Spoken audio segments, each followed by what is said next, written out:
আসসালামু আলাইকুম প্রিয় শিক্ষার্থীবৃন্দ, আশা করি তোমরা সবাই ভালো আছো। আজকের পদার্থবিজ্ঞান অনলাইন ক্লাসে তোমাদের সবাইকে স্বাগত জানাচ্ছি। আমি মোহাম্মদ শফিকুল ইসলাম তুষার, প্রভাষক পদার্থবিজ্ঞান, ইকবাল সিদ্দিকী কলেজ। আজকে আমরা পদার্থবিজ্ঞান দ্বিতীয় পত্রের প্রথম অধ্যায় অর্থাৎ তাপগতিবিদ্যা থেকে আলোচনা করব। আমাদের আজকের আলোচ্য বিষয় তাপগতিবিদ্যার প্রথম সূত্র। এই সূত্রটি আলোচনা করার পূর্বে দুইটা বিষয় তোমাদেরকে ভালোভাবে বুঝতে হবে। তার একটি হচ্ছে সিস্টেম এবং আরেকটি হচ্ছে অভ্যন্তরীণ শক্তি বা অন্তস্থ শক্তি। তাহলে প্রথমে আমরা আলোচনা করব সিস্টেম বা ব্যবস্থা নিয়ে।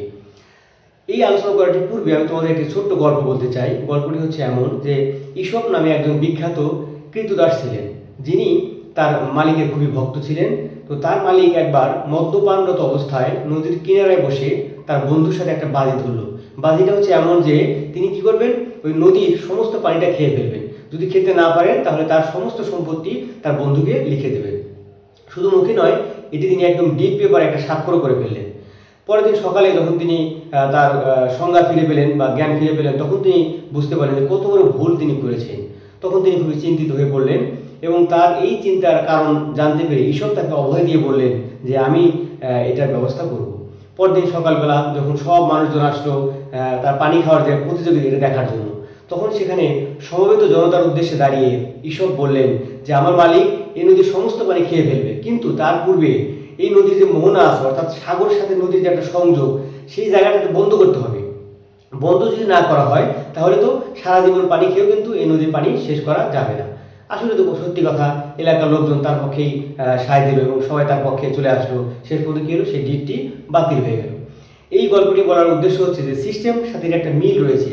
যে সিস্টেম হচ্ছে কোনো একটা বস্তু বা একটা পদার্থের একটা নির্দিষ্ট অংশ, যেটা কি করে এই পদার্থ থেকে পৃথক করে তাকে একটা সীমাবদ্ধ করে ফেলা হয় এবং এটা নিয়ে পরীক্ষা নিরীক্ষা পরিচালনা করা হয়। যেমন ধরো একটা বেলুনের মধ্যে কি রয়েছে, আবদ্ধ গ্যাস রয়েছে, তাহলে এই বেলুনটা কিন্তু একটা সিস্টেম হিসেবে আমরা বলতে পারি। আবার ধরো তোমার ঘরের মধ্যে তুমি কি করলে, সেন্টের শিশি খুলে দিলে, তাহলে দ্রুত কিন্তু সেই ব্যাপন প্রক্রিয়ায় সেই সেন্ট বা সুঘ্রাণ কিন্তু মুহূর্তের মধ্যে ছড়িয়ে পড়বে। তুমি যদি এই ব্যাপন প্রক্রিয়া পরীক্ষা চালাতে চাও তাহলে কিন্তু তোমার ঘরটাকে অবশ্যই বায়ু নিরোধক করতে হবে। তাছাড়া কি হবে, তোমার ঘর থেকে তো সেন্ট বাইরে চলে যাবে এবং বাইরে থেকে সাধারণ বায়ু তোমার ভিতরে চলে আসবে, তাহলে কিন্তু তুমি পরীক্ষার সঠিক ফলাফলটি পাবে না। তাহলে এই তুমি ঘরটাকে বায়ু নিরোধক করে ফেললে, এটি হচ্ছে একটা, তখন তোমার এই ঘরটা কি হবে, একটা সিস্টেম হিসেবে বিবেচিত হবে। আশা করি সিস্টেম বিষয়টা বুঝতে পেরেছো। এবং সিস্টেম হচ্ছে তিন প্রকার। একটি হচ্ছে উন্মুক্ত সিস্টেম, একটি হচ্ছে বদ্ধ সিস্টেম এবং আরেকটি হচ্ছে বিচ্ছিন্ন সিস্টেম। এই তিন প্রকারের সিস্টেম নিয়ে আমরা এখন সংক্ষিপ্ত কথা বলবো। উন্মুক্ত সিস্টেম হচ্ছে এমন এক ধরনের সিস্টেম বা ব্যবস্থা যেটি পরিবেশের সাথে ভর এবং শক্তি দুটোই বিনিময় করতে পারে। আবার বদ্ধ সিস্টেম হচ্ছে এমন একটা সিস্টেম যেটা পরিবেশের সাথে শুধুমাত্র শক্তি বিনিময় করতে পারে, কিন্তু কি করতে পারে না, ভর বিনিময় করতে পারে না। আবার বিচ্ছিন্ন সিস্টেম হচ্ছে পরিবেশের সাথে ভর এবং শক্তি কোনোটাই কিন্তু বিনিময় করতে পারে না। ঠিক আছে, অর্থাৎ বিচ্ছিন্ন সিস্টেম এমন এক ধরনের সিস্টেম যেটি পরিবেশের সাথে কোনোভাবেই পরিবেশ দ্বারা সে প্রভাবিত হয় না, কোনো কিছু বিনিময় করতে পারে না। তাহলে তিন রকমের সিস্টেম বা ব্যবস্থা সম্পর্কে আমরা কিন্তু জানলাম। এবার আমরা আসবো অভ্যন্তরীণ শক্তি নিয়ে। প্রত্যেকটা পদার্থ বা প্রত্যেকটা বস্তুর মধ্যে একটা সহজাত শক্তি প্রাকৃতিকভাবে কিন্তু থাকে, যে শক্তিকে সহজেই অন্য শক্তিতে রূপান্তর করা যায়, এই শক্তি ব্যবহার করে কাজ করা যায়, এই শক্তিকে মূলত অভ্যন্তরীণ শক্তি বা অন্তস্থ শক্তি বলা হয়।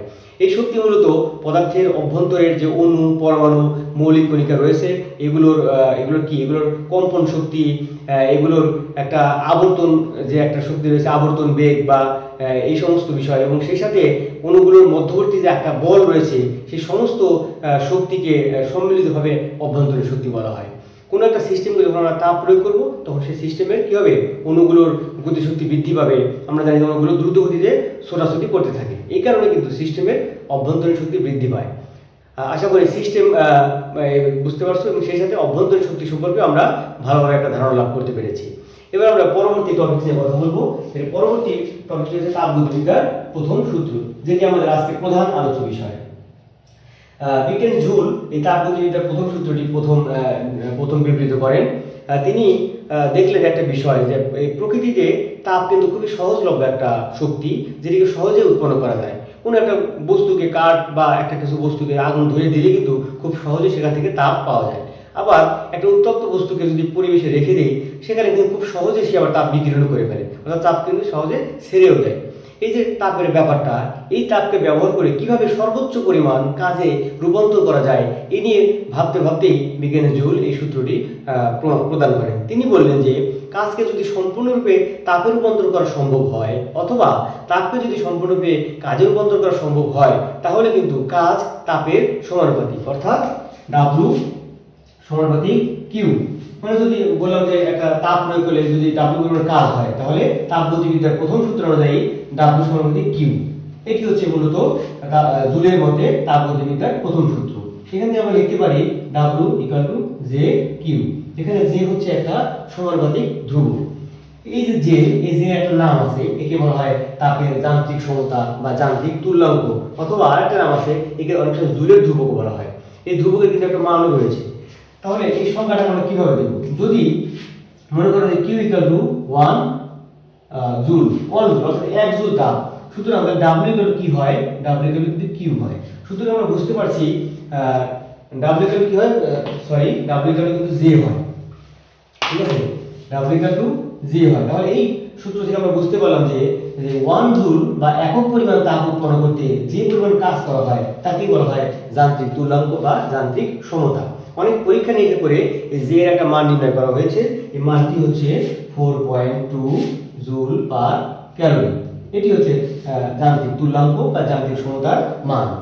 তাহলে আমরা এই বিষয়টি বুঝতে পারলাম। কিন্তু পরবর্তীতে বিজ্ঞানী ক্লসিয়াস তিনি ভাবলেন যে আসলে তাপকে তো সম্পূর্ণরূপে কাজে রূপান্তর করা সম্ভব নয়। কোনো একটা সিস্টেম বা ব্যবস্থা যদি আমরা তাপ প্রয়োগ করি তাহলে সেই তাপ যেমন একটা কাজ করবে, বহিস্থ কাজ করবে, সেই সাথে এর অভ্যন্তরীণ শক্তিরও কিছুটা বৃদ্ধি করবে। সুতরাং তাপ কিন্তু সম্পূর্ণরূপে কাজে রূপান্তর করা যায় না।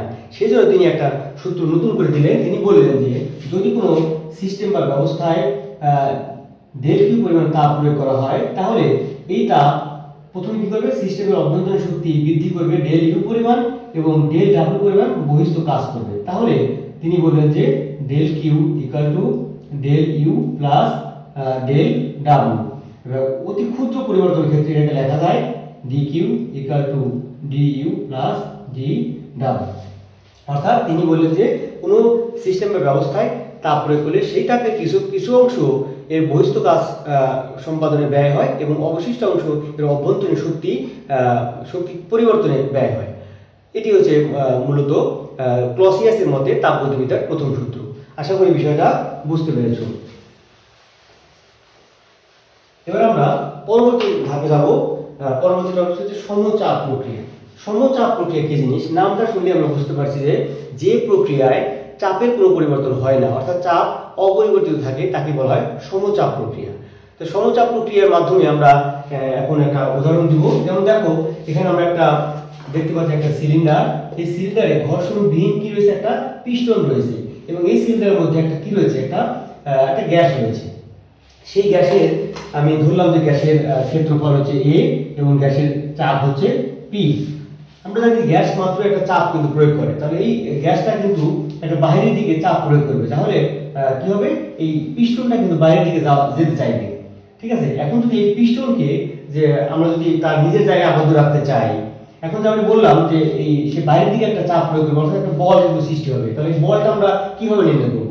আমরা জানি যে P = F/A, অর্থাৎ চাপ সমান কি? বল বাই ক্ষেত্রফল। সুতরাং F = কিন্তু PA, অর্থাৎ আমরা বলতে পারি বল সমান চাপ গুণন ক্ষেত্রফল। তাহলে যেহেতু এই গ্যাসের ক্ষেত্রফল হচ্ছে A এবং চাপ হচ্ছে P, সুতরাং এই গ্যাস বাইরের দিকে কি করবে? মোট PA পরিমাণ বল প্রয়োগ করবে। কার উপর? এই পিস্টনটির উপর। এখন যদি আমরা এই পিস্টনকে তার নিজের জায়গায় ধরে রাখতে চাই তাহলে কি করতে হবে? এই চাপের বিরুদ্ধে সমান পরিমাণ আরেকটি বল প্রয়োগ করতে হবে, সেটা হচ্ছে F পরিমাণ বল। ঠিক আছে, তাহলে দুটি বল কিন্তু পরস্পর সমান এবং বিপরীতমুখী। তাহলে এখন আমরা যদি ধরে নিই যে এই সিলিন্ডারটিকে আমি এই F বলের বিরুদ্ধে, ঠিক আছে, dx পরিমাণ ক্ষুদ্র সরণ dx দূরত্ব অতিক্রম করতে চাই, অর্থাৎ সিলিন্ডারটি মানে পিস্টনটি বর্তমানে x অবস্থায় আছে, আমি সেটিকে কি করতে চাই? y অবস্থায় নিতে চাই। ঠিক আছে, x থেকে y অবস্থায় নিতে চাই, তাহলে ক্ষুদ্র পরিমাণ কাজ করতে হয়।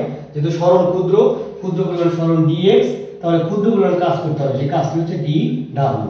যেহেতু আমরা এফ বলের বিরুদ্ধে কাজটি করছি, সুতরাং এই কাজের পরিমাণ কি হবে? আমরা জানি কাজ সমান সমান বল গুণন সরণ। তাহলে আমরা বলেছি যে এফ বলের বিরুদ্ধে আমি কাজ করছি, সুতরাং বলটা হবে এফ, এবং সরণ কি হবে? আমরা বলেছি যে ক্ষুদ্র ক্ষুদ্র সরণ ডিএক্স, এই যে ডিএক্স। সুতরাং আমরা এফ সমান সমান লিখতে পারি কি পি এ, এফ সমান সমান লিখতে পারি পি এ, আর এখানে রয়েছে ডিএক্স। এখন দেখো এ কিন্তু ক্ষেত্রফল এবং ডিএক্স কিন্তু সরণ বা একটা দৈর্ঘ্য, সুতরাং এই দুটাকে আমরা একসাথে কি লিখতে পারি? ক্ষেত্রফল গুণন দৈর্ঘ্য বা দূরত্ব আমরা লিখতে পারি কিন্তু আয়তন। যেহেতু এটা ক্ষুদ্র একটা সরণ, সুতরাং আমরা লিখতে পারি ক্ষুদ্র আয়তনের পরিবর্তন ডিভি। অর্থাৎ আমরা বলতে পারি যে সমচাপ প্রক্রিয়ায় যে একটা বহিস্থ কাজ হয় সেই কাজটা হচ্ছে পিডিভি, অর্থাৎ চাপ গুণন একটা আয়তনের পরিবর্তন। এটি হচ্ছে সমচাপ প্রক্রিয়ার মধ্যে এটা লেখা যায়। সুতরাং তাপগতিবিদ্যার প্রথম যে সূত্রটি ছিল সেটিকে আমরা লিখতে পারি DQ equal to DU plus PDV, অর্থাৎ এই ডিডব্লিউ এর পরিবর্তে আমরা এখানে পিডিভি লিখে দিলাম। এটি হচ্ছে মূলত সমচাপ প্রক্রিয়া। এখন প্রশ্ন হতে পারে যে সমচাপ প্রক্রিয়ায় তো চাপ স্থির থাকে, তাহলে এই চাপটা আমরা স্থির কিভাবে বিবেচনা করলাম? যে চাপের কোনো পরিবর্তন হয় না। এখন দেখো যে এখানে যেহেতু ক্ষুদ্র পরিমাণ আমি সরাচ্ছি জিনিসটাকে, খুবই ক্ষুদ্র সরণ ডিএক্স, এবং ডিএক্স সরণটা খুবই সামান্য, যার ফলে চাপের যে পরিবর্তন হয় এটি খুবই নগণ্য বা খুবই সামান্য। এই কারণে এই পরিবর্তনকে আমরা বিবেচনায় আনি না, এটাকে আমরা কি বলি? আমরা চাপকে স্থির হিসেবে এখানে বিবেচনা করি। আশা করি বিষয়টা তোমাদের বোধগম্য হয়েছে। এবার আমরা সর্বশেষ যে টপিকটি রয়েছে সেটি হচ্ছে সম আয়তন প্রক্রিয়া। সম আয়তন প্রক্রিয়া, এটির নাম শুনলে বোঝা যাচ্ছে যে প্রক্রিয়ায় আয়তনের কোনো পরিবর্তন হয় না এটাকে বলা হয় সম আয়তন প্রক্রিয়া। ধরো কোনো একটা আবদ্ধ একটা পাত্রে বা একটা আবদ্ধ একটা কি সিস্টেম বা আবদ্ধ একটা পাত্রের ভিতরে একটা গ্যাসকে রেখে যদি তাপ দেওয়া হয়, তাহলে সেই গ্যাসের কি হবে? তাপমাত্রা বাড়বে, সেই সাথে কি হবে? চাপ বৃদ্ধি পাবে, কিন্তু আয়তনে কোনো পরিবর্তন হতে পারবে না, যেহেতু এটা একটা আবদ্ধ পাত্রের মধ্যে রাখা আছে। সুতরাং যেহেতু আবদ্ধ রাখার কারণে এর আয়তন পরিবর্তন হচ্ছে না, সুতরাং সম আয়তন প্রক্রিয়া আমরা লিখতে পারি হচ্ছে ডিভি ইকুয়াল টু 0। আমরা তাপগতিবিদ্যার প্রথম সূত্রকে লিখেছিলাম DQ equal to DU plus DW. আবার আমরা লিখেছিলাম যে ডিইউ সমান সমান কি লিখেছিলাম? পিডিভি। ঠিক আছে, যেহেতু এখানে আমরা বললাম ডিভি সমান সমান 0, সুতরাং ডিইউ প্লাস পি ইনটু 0, অর্থাৎ আমরা দেখতে পাচ্ছি যে এখানে ডিকিউ ইকুয়াল টু ডিইউ, অর্থাৎ সম আয়তন প্রক্রিয়ায় কোনো সিস্টেমে যে পরিমাণ তাপ প্রয়োগ করা হয় তার পুরোটাই অভ্যন্তরীণ শক্তি বৃদ্ধিতে ব্যয় হয়, কোনো প্রকার বহিস্থ কাজ সম্পাদিত হয় না। এটি কিন্তু গুরুত্বপূর্ণ একটা অনুধাবনমূলক প্রশ্ন। অর্থাৎ এখানে আসতে পারে যে দেখাও যে সম আয়তন প্রক্রিয়ায় সিস্টেমে কোনো বহিস্থ কাজ সম্পাদিত হয় না, অথবা আসতে পারে যে দেখাও যে সম আয়তন প্রক্রিয়ায় সিস্টেমে প্রযুক্ত তাপের পুরোটাই এর মানে অভ্যন্তরীণ শক্তি বৃদ্ধিতে ব্যয় হয়। আশা করি আজকের ক্লাসটি তোমাদের ভালো লেগেছে। পরবর্তী ক্লাসে আসার আমন্ত্রণ জানিয়ে আজকের মতো এখানে বিদায় নিচ্ছি। সবাই ভালো থাকো, সুস্থ থাকো, সবাইকে অনেক অনেক ধন্যবাদ।